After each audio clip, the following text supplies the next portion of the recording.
Ready. Play. For Alcaraz Fils, we've just seen it in Monte Carlo.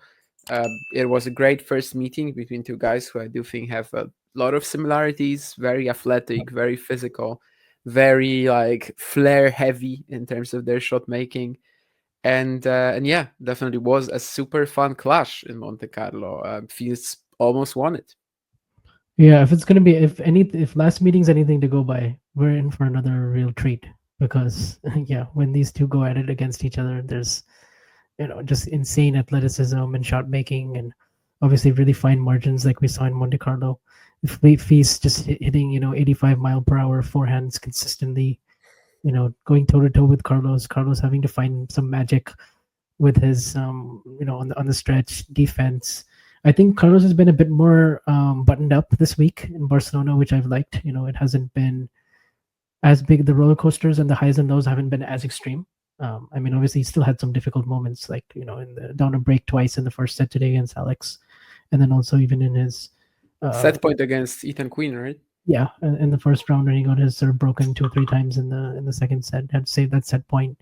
Could have gotten tricky. He was down 2-4 in the second set against Laszlo, but he's managed to weather these storms nicely and then kind of find his best tennis at the end of the sets. So that's good. And obviously Feast is coming in with a lot of energy this time because he didn't really play his quarterfinals. Only played 2 or 3 games with Tsitsipas having to retire. So yeah, they both should be pretty fresh physically, and then I think it's going to be similar to the Monte Carlo match.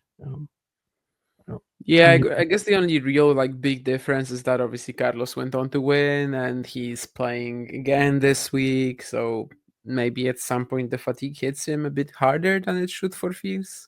Maybe, yeah, Fils had that Carreño Busta first set, which was shaky, but after that he's been pretty perfect. And yeah, just as you said, the average speed on his forehand is insane. We obviously didn't get to see him play Tsitsipas today again, really, just 2 games because of that back spasm or whatever that Steph had. So that was a bit of a shame we didn't get to see that much. Maybe it can even help him like enlarge the physical gap.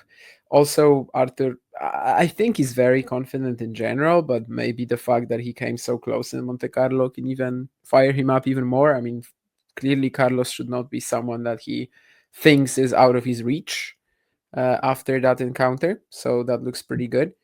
Alcaraz, of course, has a great record in Barcelona. Last year he wasn't able to play it, but the last 2 editions he's managed to win. There were some tough matches in there. 2 match points, of course, famously against Alex de Minaur. One of them at least was famous, but then in 2023 he won it without dropping a set. So far he is on track. I mean, so far, he's played like de Minaur, Jere. I guess that's a very different opponent coming up for him. But we've just watched it last week, so it's not like there are like that many surprises in store. yeah. Just the fact that they've recently played uh, makes it feel very fresh in both of their minds, and you know, um, we'll see who's able to get off to a stronger start because last time it was Feast who went up 2 breaks, and then in each of the sets, basically Feast was on the front foot for a good chunk of it. So it'll be interesting to see what if Alcaraz does anything different, changes it up this time, or just kind of backs himself. Both guys are like just extremely confident in their style, so I feel like they'll just both express it to their fullest extent, and then we'll see who can finish the job. Yeah, very similar in terms of like temperament or something like that. They just kind of want to win, but also entertain at the same time and hit some crazy shots, be it for the crowd or even like for themselves.